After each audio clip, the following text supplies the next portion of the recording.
tennis world. It has been a long time. I hope you're doing okay. I hope your serve return is better. It's been a while since I put up a post just because I've really been busy. So I wanted to kind of give you an update. Everything in my life is still moving forward. And I wanted to give you just some items that's been going on since since it's been such a long break. The first thing is, dynamic table tennis is doing fantastic. And I was doing so well that I think in the month of May, I shifted down Steve Forbes on Richest Man in the World. Kanye, Jay-Z had me flying around in their private jet. They just wanted me to, remix videos for them. I told them I'd get back to them. I developed a really nasty crack habit. In peeping Tom. So P. Diddy came in, he put me on his private jet, he flew me out to the Betty Ford Center and he sat me down and said, "Hey man, get yourself together, man. Like, what's wrong with you, man? You better than this, man. Can't stop, won't stop." And then he went into that whole, he went into all of that. We did the remix, and then I said, okay, all right, I'll get myself together. So after a couple months of not posting, I'm back. So first item is, unfortunately, I've severed ties with Pong Nation.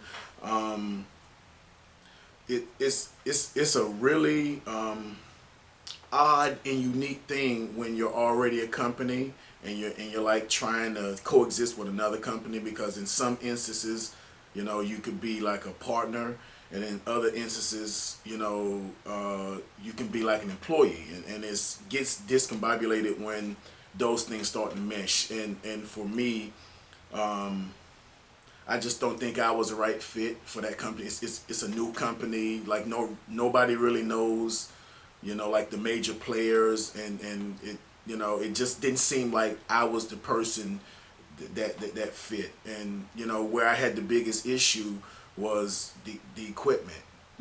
Coming off of having used Butterfly, and then some other companies. Once I left Butterfly, it was really hard for me to get acclimated to the equipment, and probably my mistake is I signed on for the equipment before I really gave it the full assessment. In some of the early BP reloaders, I was happy about it, and it was decent with training, but it just didn't fit the type of snap that I have, how much force I put into the ball, how much range the rubber had. There was a little bit of it didn't catch the way that I wanted to. So after March, April, May, June, July, after trying it for 5 months, I just had to, it's not the right move for me. If this is about my career, then, and making the Olympics, and being able to play with confidence, then you have to use what you're confident with. And I just wasn't confident with the equipment. Look, I think they're, a good company. I think they're going to do well. It's just I don't think I'm the right fit, and I hope that whatever they're trying to put in place while they're really new and moving forward, I hope it works for them. I just, how this deal fell apart was the same way the deal fell apart with Butterfly. Something was put on the table that was intellectual property, and the whole Butterfly story. So it was basically the same thing. How the deal fell apart is, one thing, I'm offering a service for the company, and then one thing is something that they're asking me to create in my head that I have ownership over, that we're negotiating with. You can't have a debate with a person that has intellectual property in their brain and think you have the upper hand. So instead of it being conflict, I'd say I think I have enough going on to where if I wasn't associated with that company, I'd probably go on and do what I was supposed to do, and they'll go on and do what they were supposed to do. So I just kept coming to this realization that I'm not the right fit for that corporation that they have. And I neglected like dynamic table tennis. I kind of just sat on dynamic table tennis and I just kind of let it kind of just coast around. And that's like my third baby. You know, first baby is wife, met her first. Next baby is my little dog. And then the next one is dynamic table tennis, you know. So I neglected her and she was quite pissed off. So as soon as I realized I was severing ties with Pong Nation, then dynamic table tennis said, I'm here, baby. I'm here.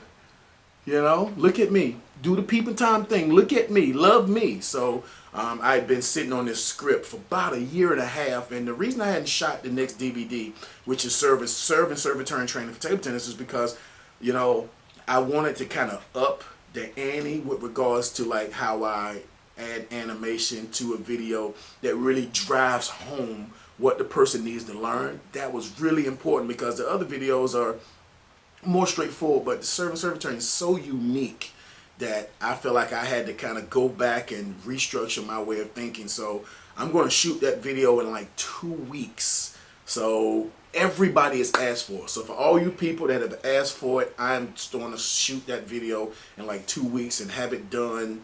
And then I'm going to start editing that DVD. So watch out for serve and return training for table tennis. It's going to be a fantastic DVD. And I think it's going to be our most popular DVD to date just because everybody has an issue with serve return. Every person that's purchased the video has come back and said, can you do one on serve and return? I don't know what I'm doing. So, and throughout all of my coaching, the script is basically wrote itself. So I polished it off and it's been sitting there for months, and I'm going to start moving on that.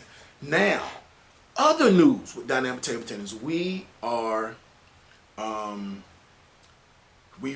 been approved to be in the Apple App Store. So you're going to see dynamic table tennis videos in the App Store for your iPad and your iPhone and iPod. We're just ecstatic. You know, getting that deal was really the product of having a really functional app. You know, that was the most important thing, is making sure that the app was solid, making sure it was functional, making sure that people could have this as something that they could download videos, go to the table, look at what I'm talking about, go right on the table. You know, so that was really important, and it took a while to get the right app and putting the right content in it and having it be uniform with the person understanding how the how the application works, because that's really important. So look out for that like any day now. As soon as it comes up, I'll do another video just so you know that it's in the App Store. Some more news. I just got like I wish I had like 4 Brian Paces. I wish I had like 4. If I had 4, I'd really be on top of things. The next thing is that probably in the earlier part of the year, you guys heard me that I was working on an equipment line for dynamic table tennis, and we have everything nailed down, and that's going to happen in 2012. It's a longer process when you're trying to get equipment and get it in place, because there's a lot of fees you gotta pay. Like, you gotta pay to have your rubber tested, you gotta pay to have the blade tested. All these things gotta be tested. So like that's a little red tape, you know, and it's a little pricey. So that pushed back production of the dynamic table tennis line. But I want to get involved in that movement. You know, I have a strong base with training videos, and then now you realize that the person buys the racket before they buy the training video. So I wanted to establish that I was good at teaching, and now I want to bring in, you know, equipment, because 80% of what emails I get outside of training are people asking about equipment. So we have our, you know, own technology for the dynamic table tennis equipment, and we wanted to make sure it was functional and that we can answer those questions. So many people ask, you know, just uniform questions about how equipment is, how pip alignment is, how sponge works, how the top sheet works. It took us a while to find the right equipment that works. I'm in the testing phase. All of the rubber at this point says DTT on it. So, and this is the first time I talked about it. I mean, I said something to you guys in the early part of the year if you've been following forums, but this is the first time that I actually have physically something on the racket, and we're going to probably test for the rest of the year. and expect the line out next year. Please check back because we want to get in that arena and eventually build and be just as big as the top tier companies. I got a story that's going to come out in the ITTF magazine.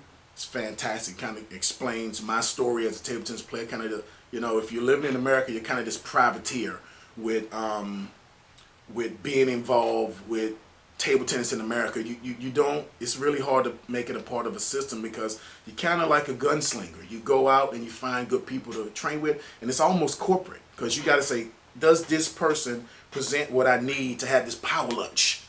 Because the power lunch is the training session. You spend the time training with them. Does this person help? And it's just a great story about just because I didn't live in Europe, like I learned everything a uniform player need to learn. I remember with the first time I went to Japan, they said this guy don't really need education. He needs somebody to stand in front of him that can block. So that's when I realized that from the American standpoint, I had learned everything I needed to learn, but now I needed the environment. So that article kind of talks about that,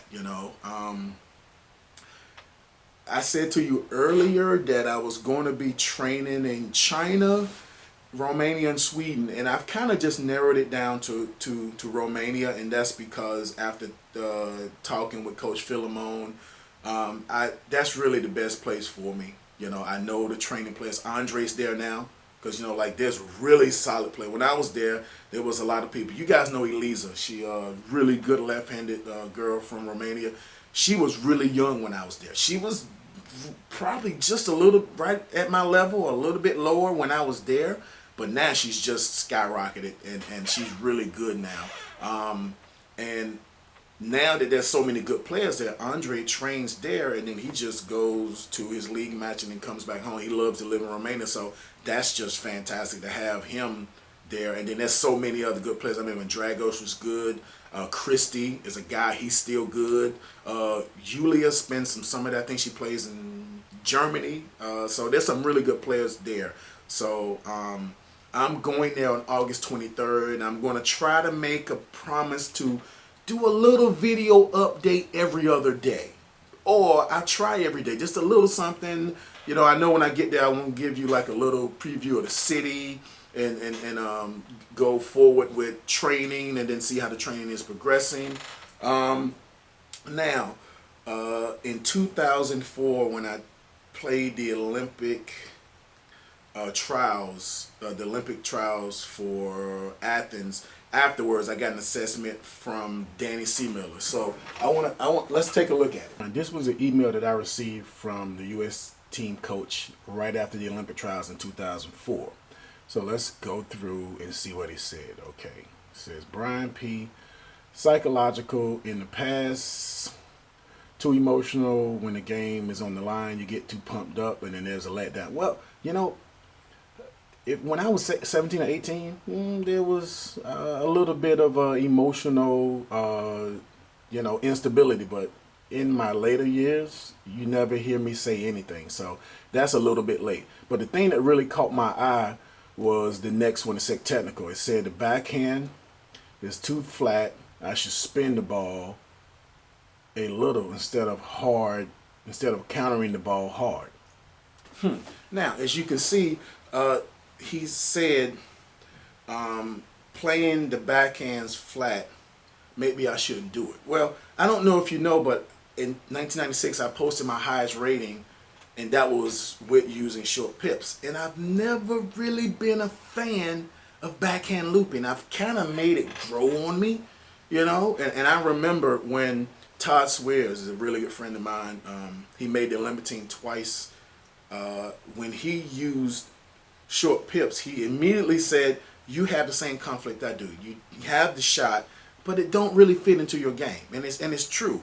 And when I changed the pips, it took me a long time to get the structure of the stroke and the timing and the feel and everything you have to learn associating with knowing that now when you hit a ball hits the racket, the pip is going to buckle a little bit. It's going to buckle one way or the other. Sometimes it'll buckle and give you dead. Sometimes it'll buckle and give you, spinning.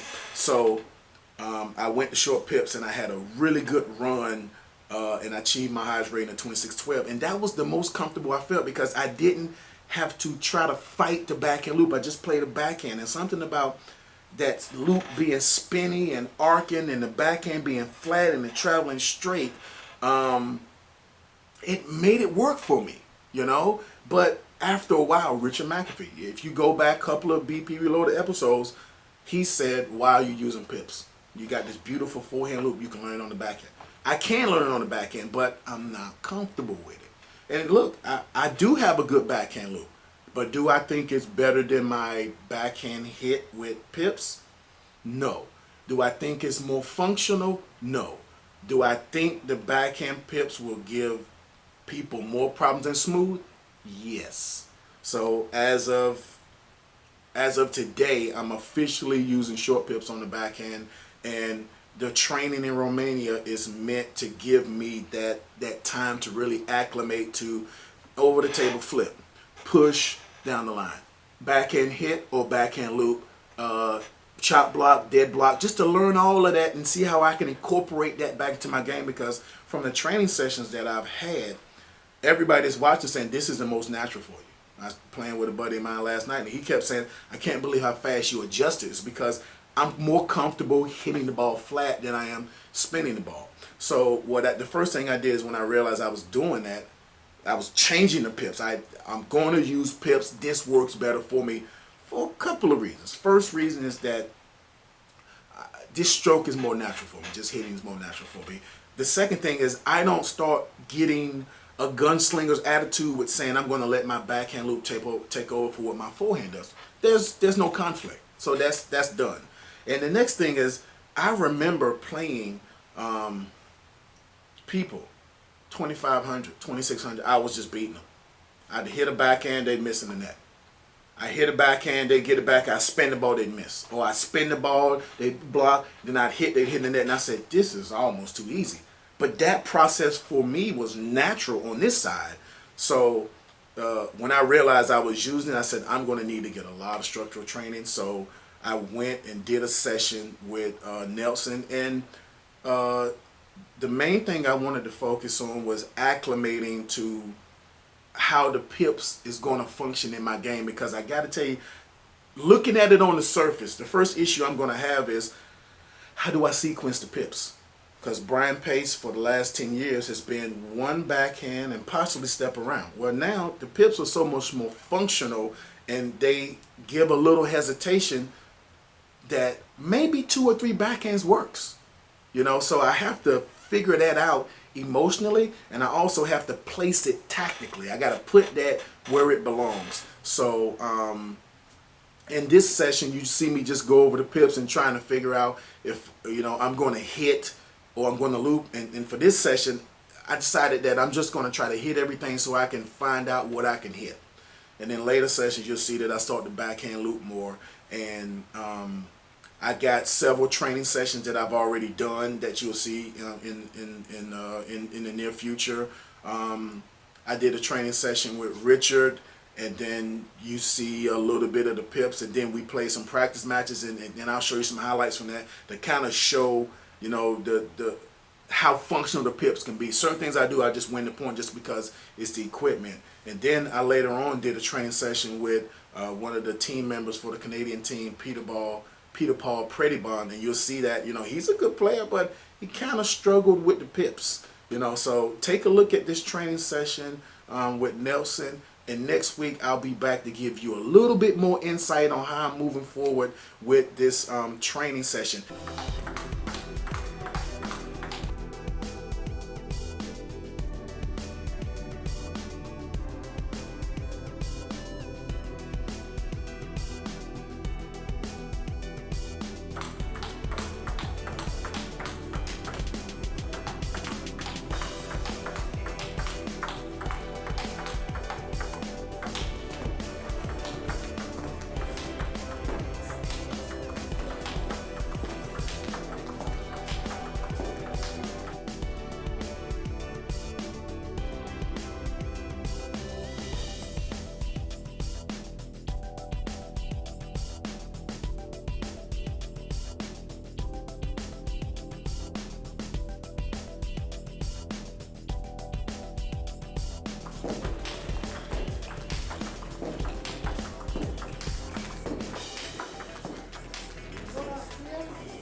Take care. I'll be back next week with another cool video. BP Reloaded is back on the map. Peace.